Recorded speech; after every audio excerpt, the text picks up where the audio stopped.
नमस्कार। आज हम बात करेंगे पाकिस्तान में पेट्रोल की कीमतों पर हुए उस हाई वोल्टेज ड्रामे की जो सिर्फ 24 घंटों में सिमट गया। कहानी शुरू होती है इस एक नंबर से 458 458 पाकिस्तानी रुपये प्रति लीटर। एक ऐसी कीमत जिसने पूरे मुल्क में जैसे भूचाल ला दिया। तो चलिए सबसे पहले कहानी के पहले हिस्से में चलते हैं। बात करते हैं उस पेट्रोल बॉम्ब की जो गुरुवार की रात पाकिस्तान पर गिरा और जिसने रातों रात सब कुछ बदल कर रख दिया। देखिए, ये कोई छोटी मोटी बढ़त नहीं थी।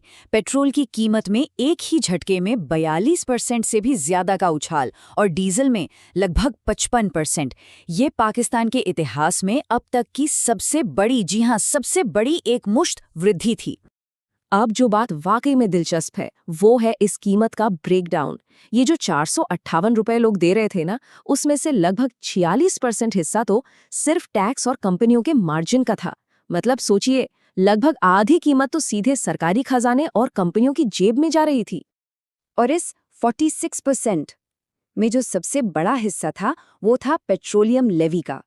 ये सरकार के हाथ में एक ऐसा टूल है जिससे वो अपनी जरूरत के हिसाब से सीधे तौर पर घटा या बढ़ा सकती है, और इस बार इसे रिकॉर्ड लेवल पर बढ़ा दिया गया था। तो जाहिर है कीमतों में इतने बड़े इजाफे के ऐलान के बाद जो होना था वही हुआ। पूरे देश में जबरदस्त हंगामा खड़ा हो गया। सड़कों पर लोगों का हुजूम उतर आया, पेट्रोल पंपों पर मीलों लंबी लाइनें लग गईं।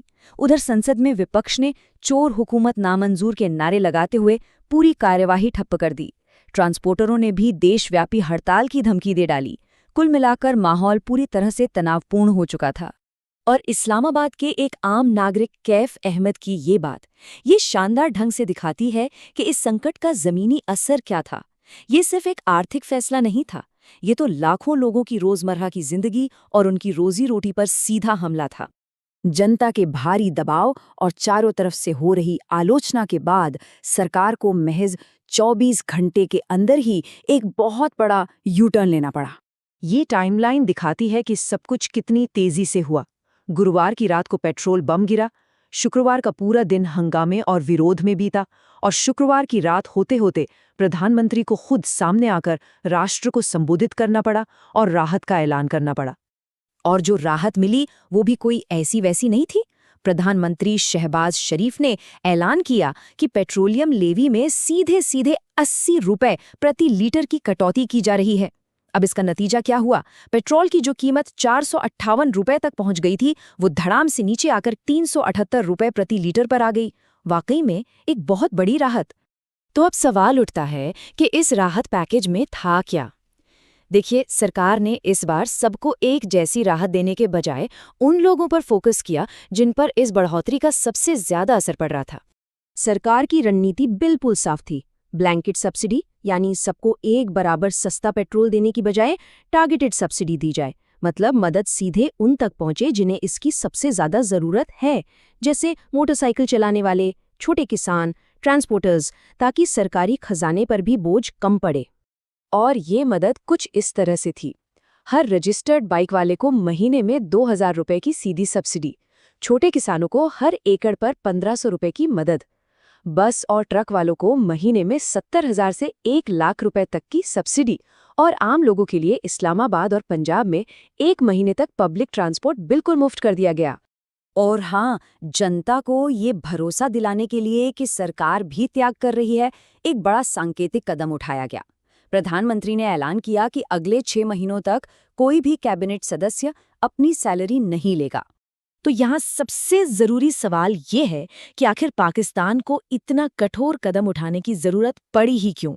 देखिए, ये सिर्फ एक रात का फैसला तो था नहीं। इसके पीछे कई बड़ी वजहें थीं जो एक साथ आ खड़ी हुईं। सबसे पहली वजह तो थी मिडिल ईस्ट में चल रहा संघर्ष, जिसने अंतर्राष्ट्रीय बाजार में कच्चे तेल की कीमतों को आसमान पर पहुंचा दिया। दूसरा, पाकिस्तान अपनी जरूरत का 80 से 90% तेल बाहर से खरीदता है, तो वो वैश्विक कीमतों के उतार चढ़ाव के सामने बहुत कमजोर है। तीसरा, IMF की सख्त शर्तें थीं कि सरकार सब्सिडी खत्म करे। और चौथा, सरकार पर पहले से ही भारी वित्तीय बोझ था। सिर्फ पिछले कुछ हफ्तों में ही सरकार को 129 अरब रुपए का घाटा हो चुका था। इस चार्ट से अंदाजा लगाया जा सकता है कि हालात कितने गंभीर हो गए थे। राहत मिलने से पहले पाकिस्तान में पेट्रोल की कीमत पाकिस्तानी रुपये में भारत के मुकाबले बहुत बहुत ज्यादा हो चुकी थी। ये अंतर ही दिखाता है कि संकट कितना गहरा था। और अब सबसे बड़ा सवाल, क्या सरकार का ये यू टर्न और राहत पैकेज सिर्फ जनता के गुस्से को शांत करने के लिए एक फौरी उपाय है, या फिर ये पाकिस्तान की ऊर्जा और आर्थिक चुनौतियों से निपटने के लिए एक स्थायी और सोची समझी नीति की शुरुआत है? इसका जवाब तो सिर्फ आने वाला वक्त ही देगा।